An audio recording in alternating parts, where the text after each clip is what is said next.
وجعلنا منهم ائمة يهدون بأمرنا لما صبروا وكانوا بآياتنا يوقنون. جس کو ہم امام بناتے ہیں وہ صبر کے اعلیٰ منزل پر ہوتا ہے، وہ یقین کی اعلیٰ منزل پر ہوتا ہے.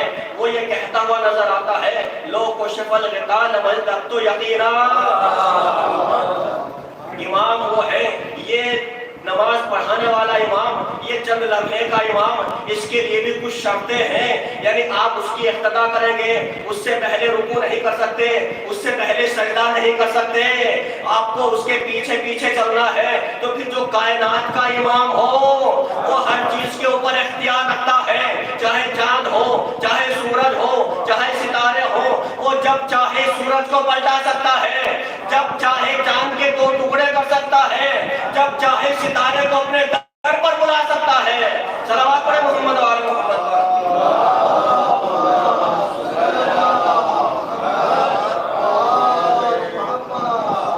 یہ امامت کا عہدہ عظیم منصب ہے.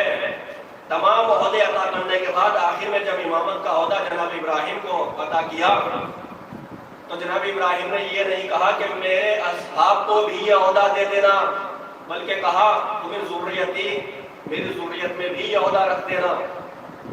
تو خدا نے کہا کہ ہم اس عہدے کو تمہاری ذریت میں باقی رکھیں گے. وَجَعَلَهَا كَلِمَةً بَاقِيَةً فِي عَقِبِهِ لَعَلَّهُمْ يَرْجِعُونَ. ہم اس امامت کے عہدے کو تمہاری نسل میں تو باقی رکھیں گے، لیکن شرط یہ ہے لا ينال عہد الظالمین، ظالمین تک یہ عہدہ نہیں پہنچ سکتا. اور ظالمین کے اوپر الف لام لگا کر عمومیت پیدا کر دی. کسی بھی طرح کا ظلم ہو، زندگی کے شروع میں ظلم ہو یا درمیان میں ظلم ہو یا آخر میں ظلم ہو، اگر اس سے ظلم صادر ہوگا تو وہ امام نہیں بن سکتا. وَلَا تُطِعْ مَنْ أَغْفَلْنَا قَلْبَهُ عَنْ ذِكْرِنَا. جس کا ایک لمحے کے لیے بھی اگر اس کا قلب ہمارے ذکر سے غافل رہا ہوگا تو وہ امام نہیں بن سکتا. یعنی جس کا قلب ایک لمحے کے لیے اللہ کے ذکر سے غافل رہا ہو تو وہ امام نہیں بن سکتا. تو جو 40 سال تک مندروں کی گھنٹی بجا چکا ہو، محمد پر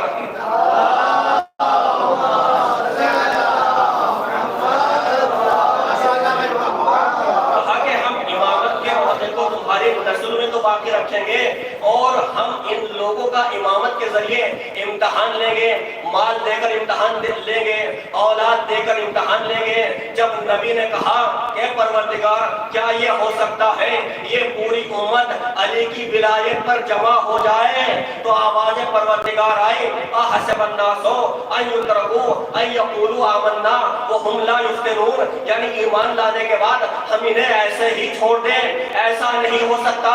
اس لیے کہ ہم نے گزشتہ امتوں کا بھی امتحان لیا ہے، اور نماز کے ذریعے اتنا اہم نہیں ہے. یعنی امتحان نہ اتنا اہم نماز کے ذریعے ہے، نہ روزے کے ذریعے ہے، نہ دوسرے اعمال کے ذریعے ہے، جتنا اہم امتحان امامت کے ذریعے ہے. ہم انہیں دیکھنا چاہتے ہیں، ہم پڑھنا چاہتے ہیں. ہم امامت کے ذریعے ان لوگوں کو آزمائیں گے، ان میں اچھا کون ہے، ان میں برا کون ہے، ان میں طیب کون ہے، ان میں خبیث کون ہے، ان میں رضی اللہ کون ہے، ان میں لعنت اللہ کون ہے، ان میں مومن کون ہے، ان میں منافق کون ہے. اس لیے کہ منافقت نبوت سے الگ نہیں ہوتی ہے، امامت کے ذریعے الگ ہوتی ہے. صلوات پڑھیں محمد و آل محمد پر.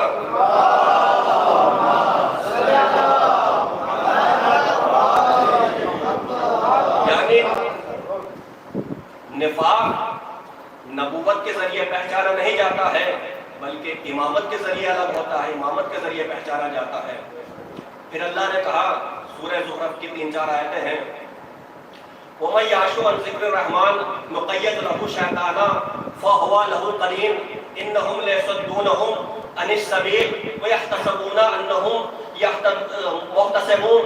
کہا کہ جو بھی امامت کے مقابلے پر آئے گا، امامت کا انکار کرے گا، تو ہم اس کے اوپر شیطان کو مسلط کر دیں گے، اور شیطان اس کو گمراہ کرتا رہے گا، شیطان اس کو سبیل سے روکتا رہے گا. لیکن وہ اپنے آپ کو یہ گمان کرے گا میں سب سے بڑا ہادی ہوں، سب سے بڑا رہبر ہوں، سب سے بڑا لیڈر ہوں، میں ہی ہدایت یافتہ ہوں۔ جو بھی امامت کے مقابلے پر آئے گا اس کے اوپر ہم شیطان کو مسلط کر دیں گے، لیکن کچھ افراد وہ ہیں کہ جن کے اوپر شیطان مسلط نہیں ہوتا ہے۔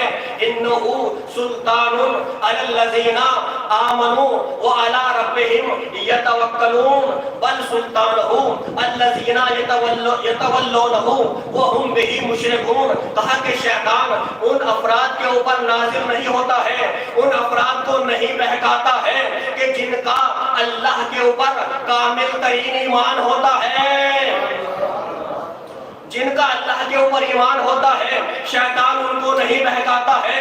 جن کا اللہ کے اوپر توکل ہوتا ہے ان کو بھی شیطان نہیں بہکاتا ہے، بلکہ شیطان ان لوگوں کو بہکاتا ہے کہ جو شیطان کو اپنا سرپرست بناتے ہیں، اپنا ولی بناتے ہیں، اور جو مشرک ہوتے ہیں، جو مشرک ہے ان کو شیطان بہکاتا ہے۔ هل ننبئکم علی من تنزل الشیطان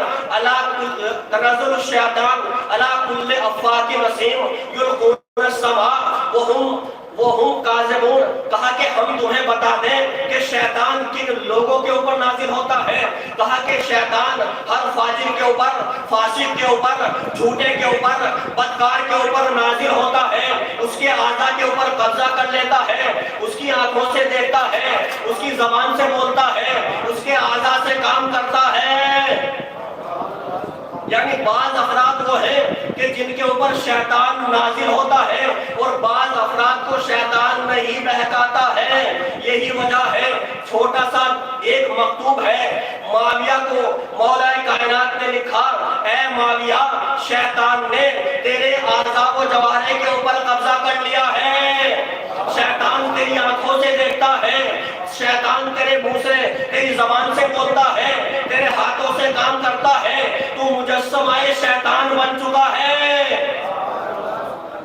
تو مجسمہ شیطان بن چکا ہے۔ بعض افراد وہ ہے کہ جو شیطان ان کے اوپر مسلط نہیں ہوتا ہے۔ ادھر حدیث قدسی میں ملا کہ جب اللہ کسی بندے سے محبت کرتا ہے تو اس کی آنکھیں بن جاتا ہے، اس کی آنکھوں سے دیکھتا ہے، اس کے کانوں سے سنتا ہے، اس کی زبان سے بولتا ہے۔ یہی وجہ ہے نبی نے کہا یا علی تیرے ہاتھ ید اللہ، تیری آنکھیں عد اللہ، تیری زبان لسان اللہ۔ یعنی اللہ کے پیغامات، اللہ کے احکام تیری زبان سے صادر ہوتے ہیں۔ معلوم یہ ہوا کہ کچھ افراد کے اوپر شیطان مسلط ہوتا ہے، کچھ افراد کے اوپر شیطان مسلط نہیں ہوتا ہے۔ تو اگر کسی امت کا رہبر یہ کہتا ہوا نظر آئے کہ میرے اوپر شیطان وارد ہوتا ہے، مجھے شیطان بہکاتا رہتا ہے، تو قرآن کی نظر میں وہ فاسق بھی ہے، وہ فاجر بھی ہے، وہ بدکار بھی ہے، وہ جھوٹا بھی ہے، اس کا نہ اللہ کے اوپر ایمان ہے، نہ اللہ کے اوپر توکل ہے۔ جب اس کا نہ اللہ کے اوپر ایمان ہے، نہ اللہ کے اوپر توکل ہے، تو وہ نہ امام ہو سکتا ہے، نہ ہادی ہو سکتا ہے۔ صلوات پڑھیں محمد و آل محمد پر۔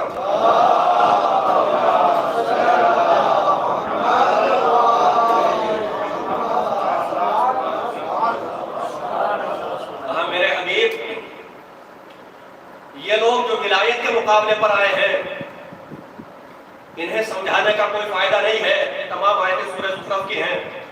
کہا کہ انتا تسمع الصم وتحجر العمى ومن كان في ضلال مبين۔ انہیں سمجھانے کا کوئی فائدہ نہیں ہے۔ کیوں؟ اس لیے کہ آپ کی وعظ و نصیحت کا ان کے اوپر کوئی اثر ہونے والا نہیں ہے۔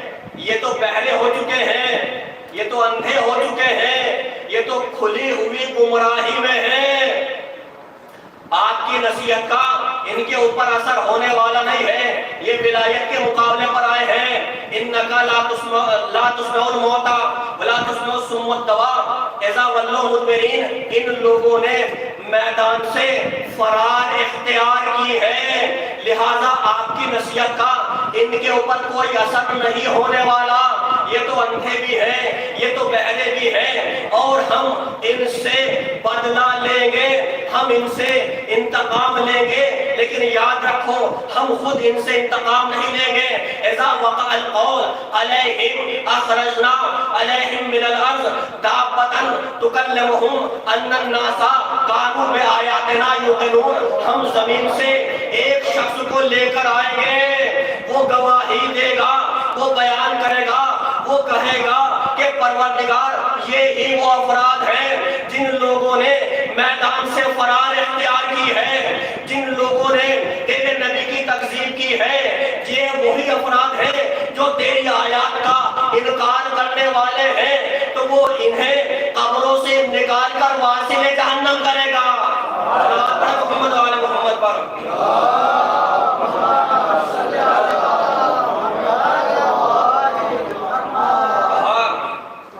فَإِمَّا نَذْهَبَنَّ بِكَ فَإِنَّا مِنْهُمْ مُنْتَقِمُونَ، میرے حبیب اگر ہم آپ کو اپنی بارگاہ میں بلا بھی لیں گے تو آپ پریشان مت ہو۔ وَاسْتَمْسِكْ بِالَّذِي أُوحِيَ إِلَيْكَ إِنَّكَ عَلَىٰ صِرَاطٍ مُسْتَقِيمٍ، جو ہم آپ کے اوپر وحی کرتے ہیں آپ اس کے اوپر عمل کرتے چلے جائیں، آپ تو صراط مستقیم پر ہیں۔ اور اگر آپ ہماری بارگاہ میں آ بھی جائیں گے تو ہم ان دشمنوں سے، آپ کے مخالفین سے بدلہ ضرور لیں گے۔ فَإِنَّهُمْ مِنْهُمْ مُنْتَقِمُونَ، ہم انتقام لیں گے۔ جناب جبرائیل جب رسول اسلام کے پاس آئے، آنے کے بعد کہا اے اللہ کے نبی کچھ گروہ سے آپ کو جنگ کرنی ہے، تو نبی نے یہی کہا کچھ گروہ سے یا تو میں جنگ کروں گا یا علی کو جنگ کرنی ہے، اور علی سے مخاطب ہو کر کہا یا علی کچھ گروہ سے آپ کو جنگ کرنی ہے، وہ ناقصین ہیں، وہ مارقین ہیں، وہ قاسطین ہیں۔